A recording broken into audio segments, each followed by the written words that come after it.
Well, you know what they say, folks. They can't all be winners, and today was certainly not a winner. Sometimes you just got to go in, forget about setting PRs, forget about tearing it up, and just do some work. Today was another drop in the bucket, essentially. Came in, everything felt heavy. Didn't help that it was really cold out for Florida, anyways. Took me a while to warm up, as you can see. I'm still wearing my sweatshirt here, my hoodie. Doing some 2 count pause bench, which in reality are more about 1.5 seconds, maybe a little bit less than that. 265 felt much heavier than it should have. I was pretty disappointed with that. So just jumped up to 275 for my top set.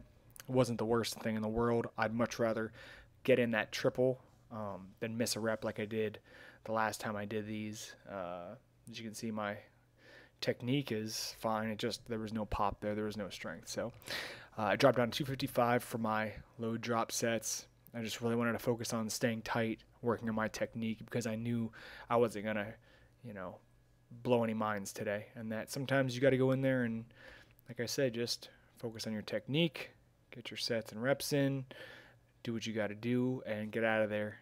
It doesn't have to be some earth-shattering session every time you get in the gym. You don't have to run yourself into the ground, and especially when you know that nothing great's going to happen, you might as well just consign yourself to working hard and getting out of there in one piece. So here's we've got some half board press, aka the little 5 pound plate press. Speed's looking really good on these, but then again they're touch and go. I actually thought I was getting a second wind here until I put 265 on the bar, and I got a rude awakening. It was not the worst or hardest set on earth, but it definitely was harder than I thought it would be. As you can see, my new wide stance allows me to keep my butt down a little bit more, make sure I don't get any of those dreaded red lights in the USAPL, especially when I grind.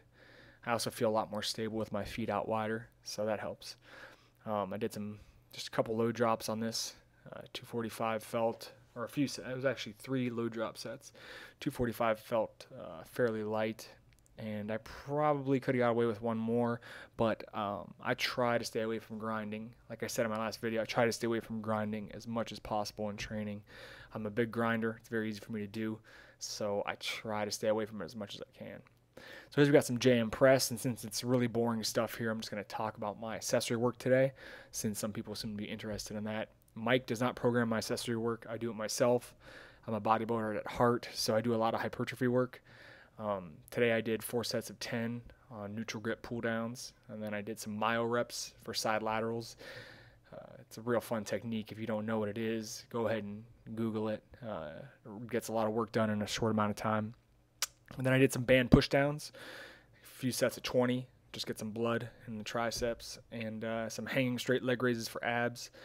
And for conditioning today, I decided to attempt as many burpees as I could muster in 5 minutes. I got 102, which puts me at second place on the gym board, but I damn near died. I really got to get back to conditioning more frequently. I feel like a fat slob.